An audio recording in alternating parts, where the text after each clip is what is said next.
नमस्कार दोस्तों। अगर आपने भारत बनाम इंग्लैंड के तीसरे टेस्ट का पहला दूसरा दिन मिस कर दिया तो समझो आज की वीडियो आपके लिए किसी तोहफे से कम नहीं। बुमराह की घातक गेंदबाजी से जो शुरुआत हुई वो करुण नायर और केएल राहुल की दमदार साझेदारी से और मजबूत हुई। लेकिन असली धमाका तो तब हुआ जब मैदान पर आए ऋषभ पंत दोनों ने ऐसा तूफान मचाया कि इंग्लैंड की टीम सिर्फ देखती रह गई। और हाँ, एक जबरदस्त ट्विस्ट भी है जो वीडियो के आखिर में आपको चौंका देगा, इसलिए एक सेकंड के लिए भी स्किप मत करना। और हाँ, अगर आप भी चाहते हो भारत तीसरा टेस्ट जीते तो वीडियो को एक लाइक जरूर करना।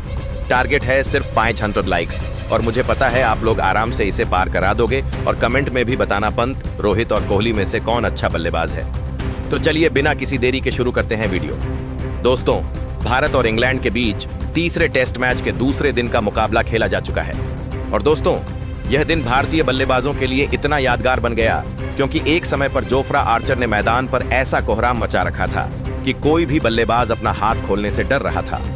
लेकिन दोस्तों, भारतीय बल्लेबाजों को जवाब देना बहुत अच्छे से आता है और दिन का खेल खत्म होने तक भारतीय बल्लेबाजों ने बता दिया कि हम किसी से कम नहीं हैं। जी हां दोस्तों, यहां पर आपको हम बता दें कि पहले दिन का जब मुकाबला शुरू हुआ था तो वहां कप्तान बन स्टोक्स ने टॉस जीतकर पहले बल्लेबाजी करने का निर्णय लिया था, जहां जैक क्रॉलीबन, डकेट ओलीपॉप और हैरी ब्रुक का विकेट गिर गया था, जो कि अपनी टीम के लिए 172 रन मात्र मिलकर बना पाए थे।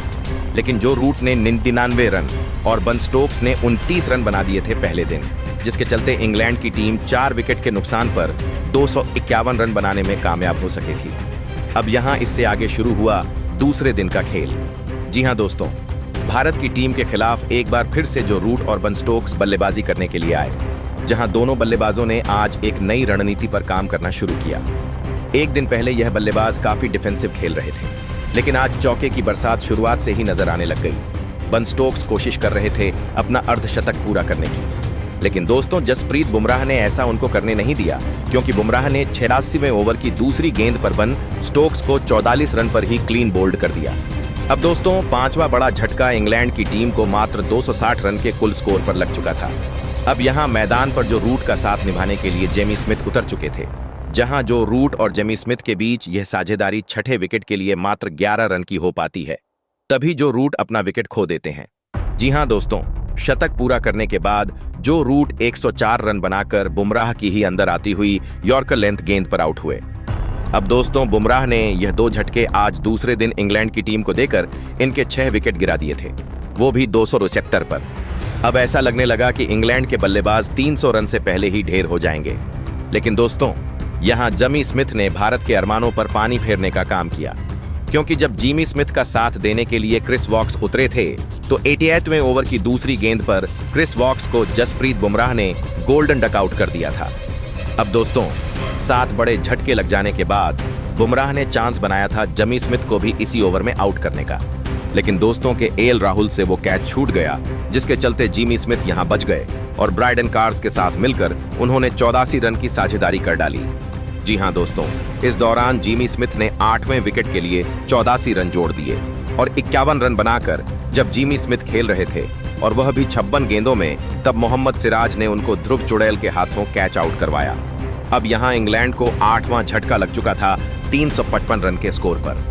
लेकिन अब ब्रायडन कार्स का साथ देने के लिए जोफ्रा आर्चर मैदान पर आ चुके थे, लेकिन जोफ्रा आर्चर को भी जसप्रीत बुमराह ने क्लीन बोल्ड कर दिया। अब दोस्तों, 75 पर 9 विकेट गिर जाने के बाद ब्रायडन कार्स ने तेज तर्रार बल्लेबाजी करना शुरू कर दिया, जिसका खामियाजा यह हुआ कि ब्रायडन कार्स जैसे गेंदबाज ने भी यहां अपना अर्धशतक पूरा कर लिया और 56 रन उन्होंने बनाए, जिसके बाद इंग्लैंड की टीम 10 विकेट के नुकसान पर 387 रन भारत के खिलाफ बनाने में कामयाब हो सकी। और यहां इंग्लैंड के खिलाफ भारत की तरफ से सबसे ज्यादा 5 विकेट जसप्रीत बुमराह के नाम रहे, वह भी 27 ओवर फेंकते हुए। तो वहीं दोस्तों, यहां मोहम्मद सिराज और नीतीश कुमार रेड्डी को 2-2 विकेट मिले और 1 विकेट रविंद्र जडेजा के नाम रहा। अब भारत को एक बड़ी चुनौती मिल चुकी थी 387 रन बनाने की। दूसरे दिन के मुकाबले में अपने कम से कम विकेट गंवाकर अब दोस्तों, यहां इंग्लैंड के खिलाफ जब पारी की शुरुआत करने के लिए भारत की तरफ से यशस्वी जायसवाल और केएल राहुल उतरे तो दोनों बल्लेबाजों पर दारोमदार था भारत की टीम के लिए एक बड़ी साझेदारी करने का। और दोस्तों, दोनों ही बल्लेबाज फॉर्म में चल रहे हैं। बस इनके सामने एक सबसे बड़ी दिक्कत थी और वो थे जोफ्रा आर्चर। जो कि 4 साल के बाद कमबैक कर रहे थे इंग्लैंड की टीम में। अब दोस्तों, यहां पर यशस्वी जायसवाल और केएल राहुल मैदान पर आते हैं एक नई उम्मीद लेकर। जहां दोस्तों, यशस्वी जायसवाल पहले ओवर में 13 रन बटोर लेते हैं और यहां क्रिस वॉक्स को तो वो आड़े हाथों लेते हैं। लेकिन दोस्तों, यशस्वी जायसवाल को शायद यह नहीं पता था कि अगला ओवर यानी कि दूसरा ओवर करवाने के लिए बन स्टोक्स जोफ्रा आर्चर को लगाने वाले हैं।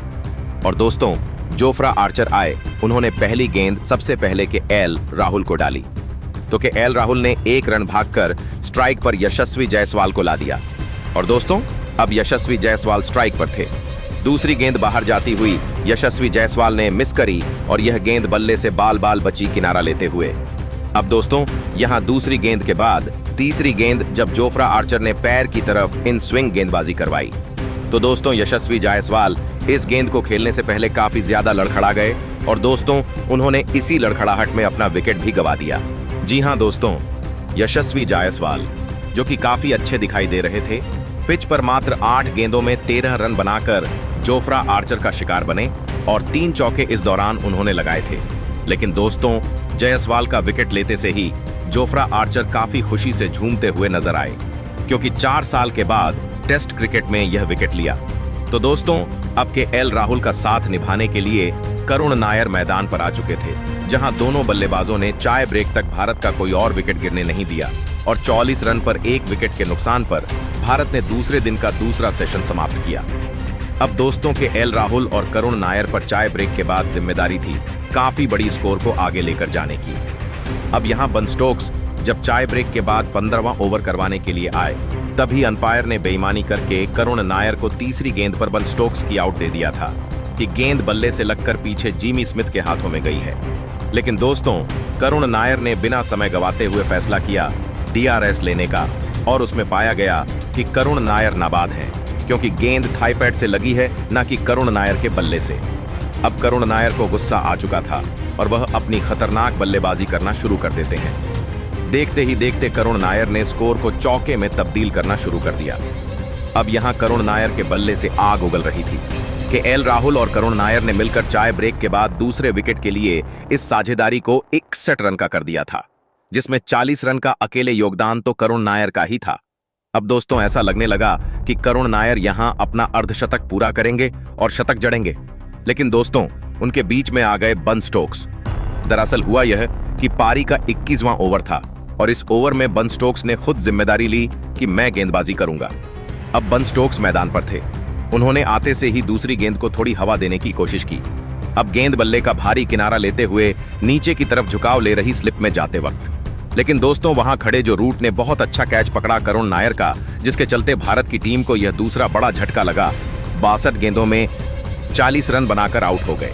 अब दोस्तों, जैसा कि आप यहां पर देख भी सकते हो, करुण नायर की बल्लेबाजी 40 रन जब वो बनाकर आउट हुए, तब मात्र 4 चौके इस दौरान लगाए। अब दोस्तों, करुण नायर का विकेट जब भारत के लिए गिरा तो 74 रन के कुल स्कोर पर भारत ने 2 बड़े विकेट गवा दिए थे। अब मैदान पर केएल राहुल का साथ देने के लिए शुभमन गिल आ चुके थे।